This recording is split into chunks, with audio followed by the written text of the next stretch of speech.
Hi there, and welcome to this day in history for September 1st. September 1st is the 244th day of the year in the Gregorian calendar, 245th in leap years, with 121 days remaining to the end of the year. Today's word is cernuous. Can also be pronounced cernuous. I think cernuous sounds more correct. Cernuous is an adjective that means drooping, nodding, or bending forward. This comes to us from a Latin word that means bowing. Earliest documented use of the word cernuous is 1653. I want to take a moment to let you know that there is an episode that I recorded on September 1st of last year, and I'll put a link to that up in, where does it go, up here or up here? It goes in one of those corners in the iCards.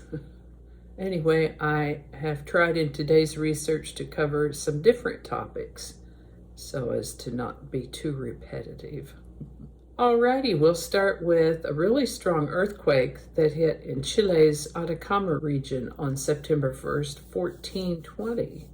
This was a 9.4 magnitude quake, and it was so strong that it caused tsunamis in Chile, Hawaii, and all the way over in Japan.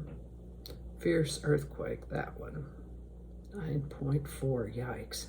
Catherine the Great was Empress of Russia in the second half of the 1700s. She had come from the German kingdom of Prussia to Russia when she was 15. She worked hard to learn the language, assimilate to the culture, and ingratiate herself to the people. Born Princess Sophie, she acquired the name Catherine II when she converted to the Russian Orthodox faith. She was all in. Catherine II and Peter III of Russia were married when she was 16 and he was 17. Unfortunately, Peter was immature and not romantically interested in his new wife. Peter III came into power as Emperor of Russia when his mother Elizabeth died in 1739, but he only ruled for about 6 months until he was unseated in a coup d'etat, at which time Catherine became Empress of Russia. There was certainly some intrigue on her part, and of course a lot more to their story, these two, but the reason that I'm telling you about any of it today is that on September 1st, 1763, Empress Catherine II of Russia approved plans for an orphanage in Moscow. Known as the Moscow Orphanage or the Foundling Home, one goal of this project was to raise ideal citizens for the Russian state by bringing up thousands of abandoned children to a very high standard of refinement, cultivation, and professional qualifications. Unfortunately, the orphanage experienced a stunningly high infant mortality rate, about 87%, and it failed as a social institute in Catherine's lifetime despite plenty of staffing and plenty of financing. Things with the orphanage did improve later on in the 1800s under the reign of Empress Maria and came closer to achieving its founding goals. Unfortunately, or fortunately, depending on your outlook, the Moscow orphanage is no more, having been disbanded immediately after the Russian Revolution of 1917. A bird known as the passenger pigeon or wild pigeon was a species of pigeon endemic to North America. They were called passenger pigeons after a French word that means passing by due to their migratory habits. They resembled mourning doves, but they are genetically different and, interestingly, not closely related to mourning doves. Now, you may notice that I'm speaking of them in past tense, and that is because the last known passenger pigeon died in captivity in the Cincinnati Zoo on September 1st, 1914.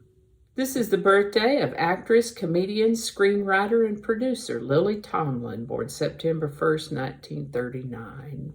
She sure had some great parts. I always think of Ernestine, the telephone operator, and Edith Ann, but she's done lots of other things too.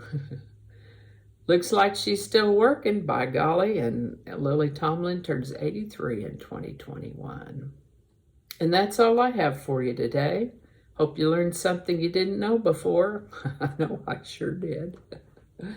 As always, links to my sources are included in the show notes.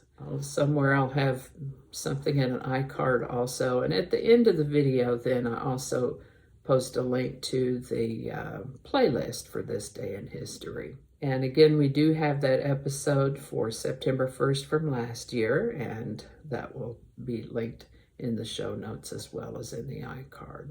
I did gather some images, and those are from Bing Images, free to share and use. And of course, our lovely outro music is by Jesse Gallagher from the YouTube Music Library, and there's a link to his channel in the show notes as well.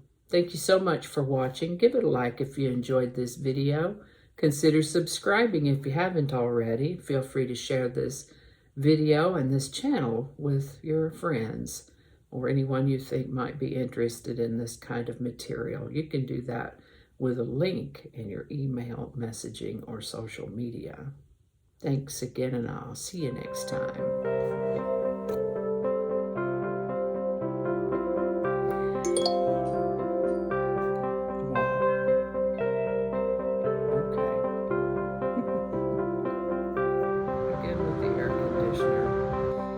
Let's see if I can read this now before that loud air conditioner comes back in.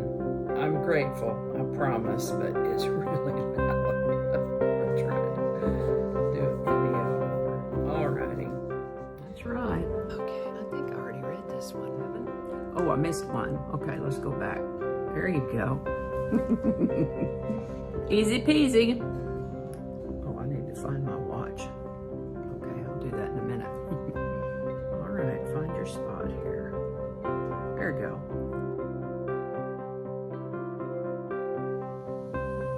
Thank